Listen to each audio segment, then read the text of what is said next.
Coming up on KTTC News at 6, a push to protect student athletes. Details of an area school district's goal. Plus observances this Good Friday ahead of the Easter holiday. But first tonight, flames devour an apartment building in Goodview today. Updates from responders at the scene. Your 6 o'clock news starts now. Live from your local news leader, this is KTTC News. An apartment fire in Goodview leaves some people without a home tonight. Thanks for being with us. I'm Brock Burgee. And I'm Caitlin Alexander. Goodview Fire Department says the fire on West 5th Street destroyed the building. Shortly after 2, Goodview Fire Department responded to a 911 call about an apartment fire. When they got there, they saw fire coming out of the roof. They say that everyone made it out of the building and no one was hurt.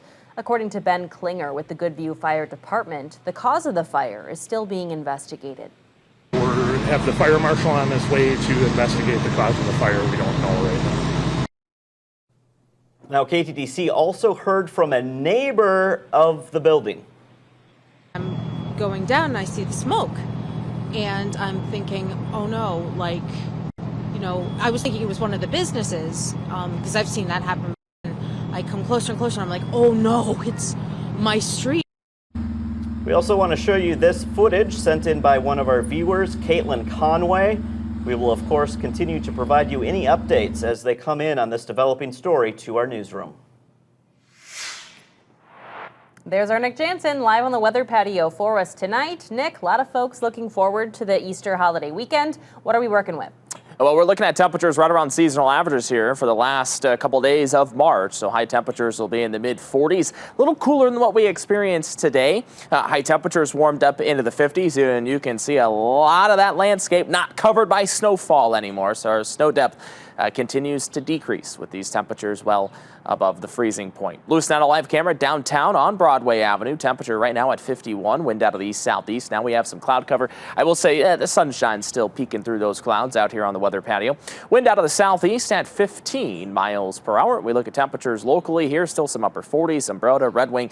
We reach the upper 50s, closing in on 60 in a couple spots in northern Iowa here today. That's really where we don't have the snowpack at for those areas south of I-90. Cloud cover continues to build in, and we will work in the chance for some light showers overnight here tonight, probably looking after about 11 to maybe midnight as this low pressure system that is in western Iowa kind of scoots a little farther east, maybe towards Des Moines. Once it heads towards about central Iowa, maybe we can get the chance for some stray showers. Best chance for rain will be I-90 and to the north here tonight after about 11 o'clock. Shouldn't impact your Saturday plans. I think the rain is out of here by, say, 5 to 6 o'clock coming up early on Saturday morning. So some light rain tonight. We are tracking some showers on the way for Easter Sunday.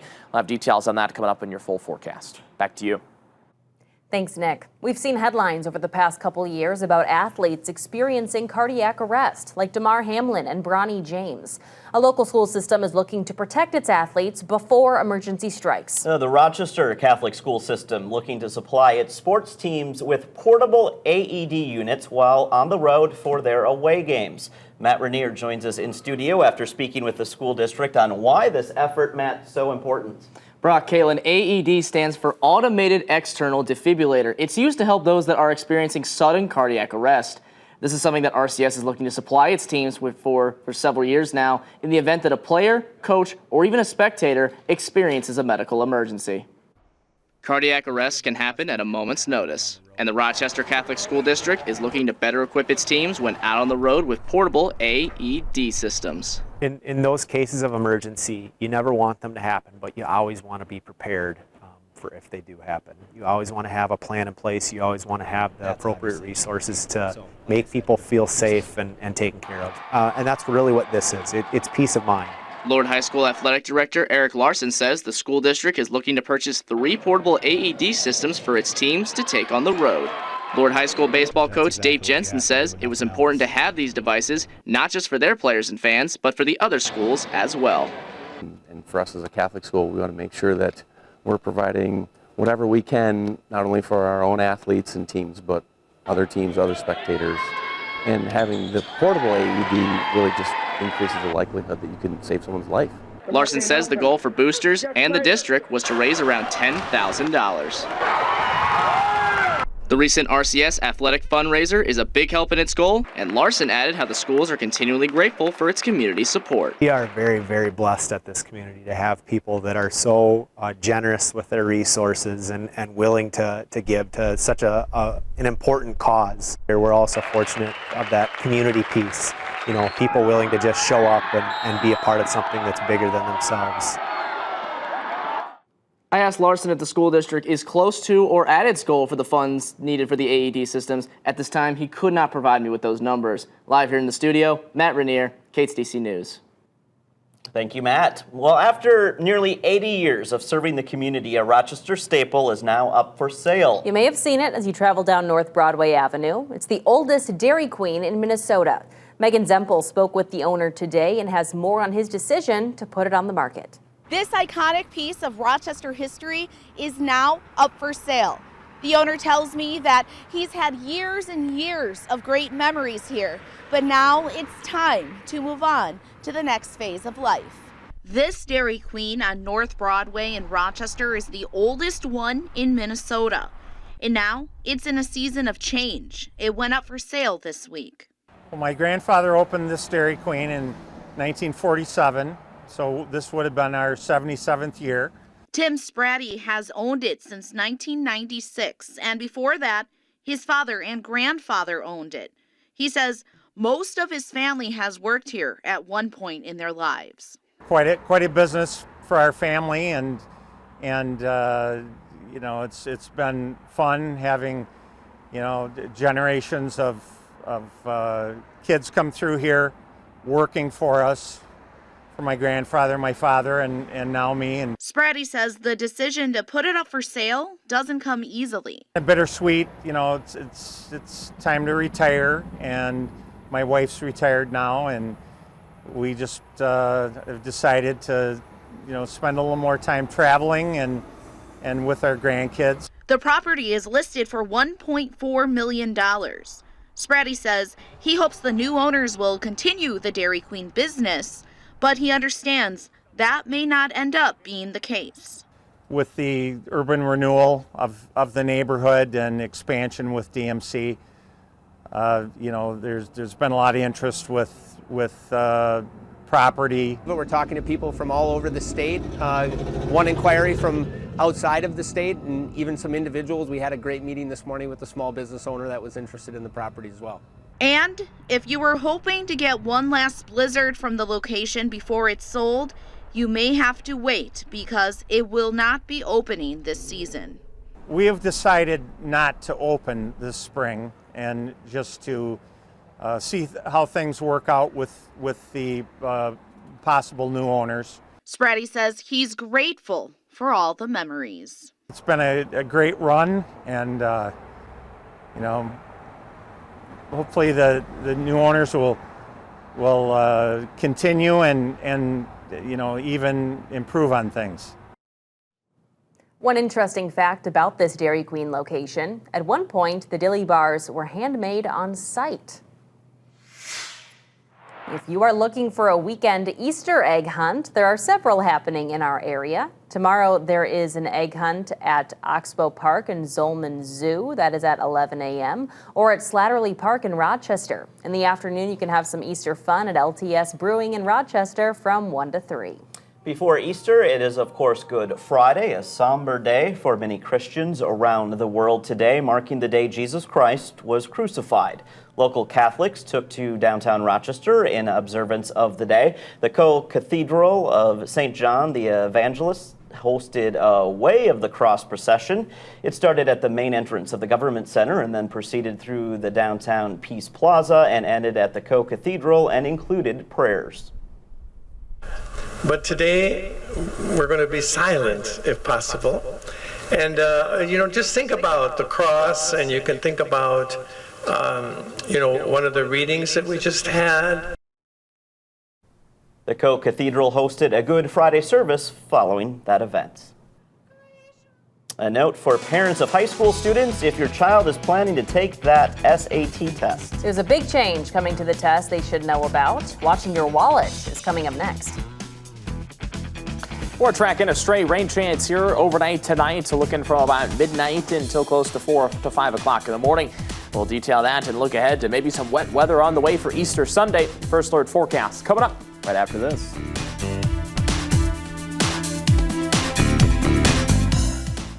At KTTC, we know the monumental change happening in the way students take the SATs. In this Watching Your Wallet, consumer investigator Rachel DePompa spoke with the founder of Prep Expert to help parents and students understand the changes and how they can better prepare for the test. The Scholastic Aptitude Test has been around for 100 years now. And as everyone knows, it's always been a paper and pencil test, but that is changing this year. It's going digital. But there's a brand new format, brand new question types. There's a new adaptive testing structure. So it's a lot different than the previous paper-based SAT.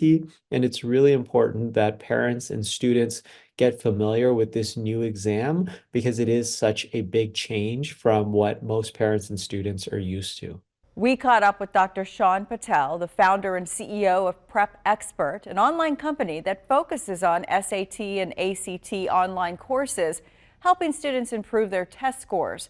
Dr. Patel says in order for students to prepare effectively for the digital SAT, he recommends looking up high-quality practice questions. I would recommend going directly to the College Board. So that's the company that makes the SAT. They offer something called the Blue Book application. So that Blue Book app can be downloaded for free. It comes preloaded with hundreds of practice digital SAT questions that will get your student familiar with the particular question types, new format, and testing structure for the digital version of the exam. But he says it's not enough to just do practice questions. He says in order to maximize a student's score, it's also helpful to take a prep course where they learn to apply high-quality strategies and test-taking techniques. And parents, if you have anxiety about a child who doesn't test well online, Dr. Patel says this new test is nearly 2 hours shorter than the ones we took all those years ago. He also says there are only 98 questions instead of the 150 to 200 we may have faced. With this Watching Your Wallet, I'm Rachel DePompa. Many UPS package sorters could soon be out of a job. The parcel carrier plans to close 200 sorting centers over the next 5 years. The company calls it Network of the Future. It's expected to save $3 billion per year by 2028. It comes as UPS is forecasting double-digit profit margin growth by 2026. That prediction comes just a few months after Teamsters won massive raises during high-profile contract negotiations last summer. Immediately after that deal, UPS warned its profits would fall and adjusted last year's revenue outlook to $93 billion. The same outlook for 2026 is up to $114 billion.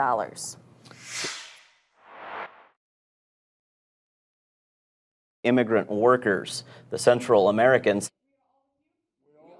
or CASA held a press conference Friday, today, bringing together immigrant workers in the wake of the fatal collapse earlier this week. The 6 men killed in the collapse were working the overnight shift to fill potholes on the bridge when the cargo ship slammed into the bridge, causing it to collapse within seconds. Activists say the collapse is a reminder of the protections that many essential workers need while doing dangerous jobs. Here's your First Alert weather with Chief Meteorologist Nick Jansen. High temperatures today warmed into, well, the 50s for most of us here today, even some upper 50s in some spots in northern Iowa. Here in Rochester, and we were about 6 to 7 degrees above average, and temperatures are still comfortable outside. Most of us still have the 50s across the region. We're at 51, still at RST. Some cloudy sky now, some peaks of sunshine on the northwest side of town, and we'll have some cloud cover continuing most of the night tonight. That's a live look at our Lewis Sonata live camera.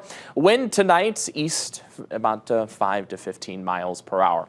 As we look at temperatures locally, some upper 40s, some Broda and in Red Wing, mid 50s continue. Forest City, Mason City, Charles City, Osage, all in the mid 50s here, and that obviously is pretty much depleting our snowpack that we have across the region. Notice at RST for today, 0. There's still some piles of snow across Olmsted County. Higher total still with that snowpack up near St. Cloud, about 8 inches, close to 11 in Duluth. That's still a lot less than what they had, say, Sunday and Monday, and we'll continue to see this decrease through the next couple of days as temperatures are warm.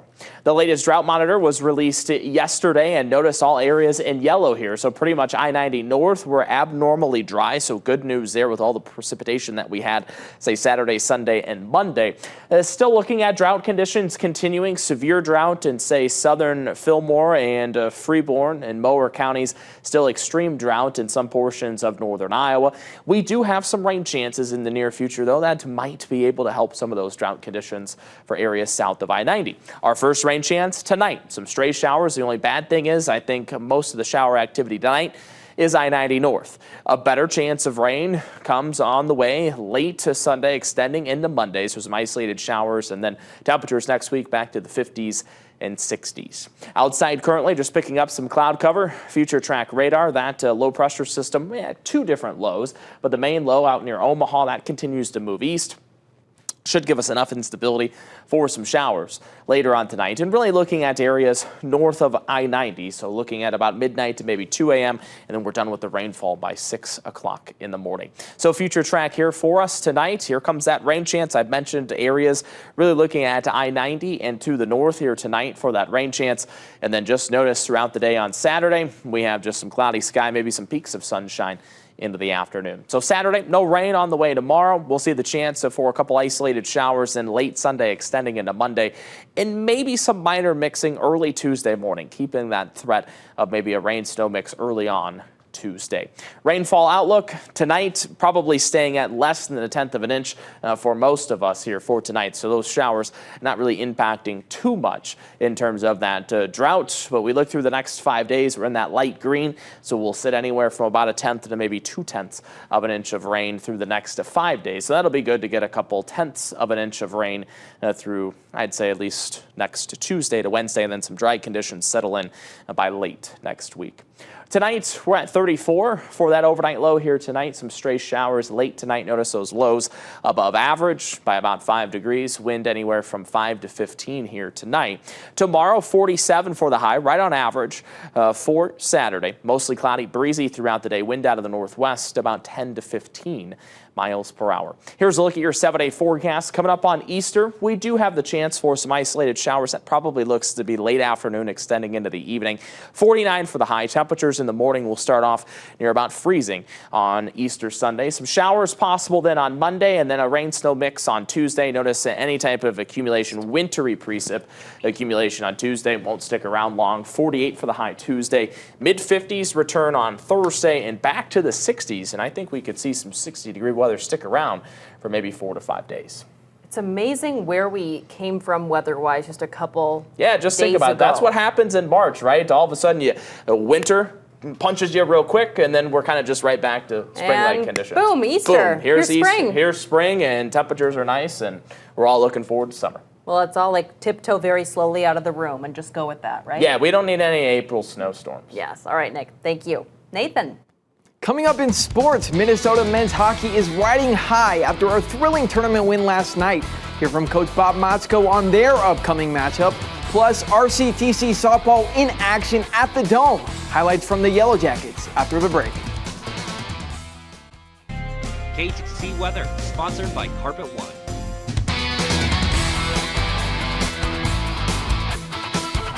Welcome back. I'm Nathan Hawkins. The Minnesota Gophers hockey team trailed Omaha 2-1 in the third period last night in round 1 of the NCAA men's ice hockey tournament.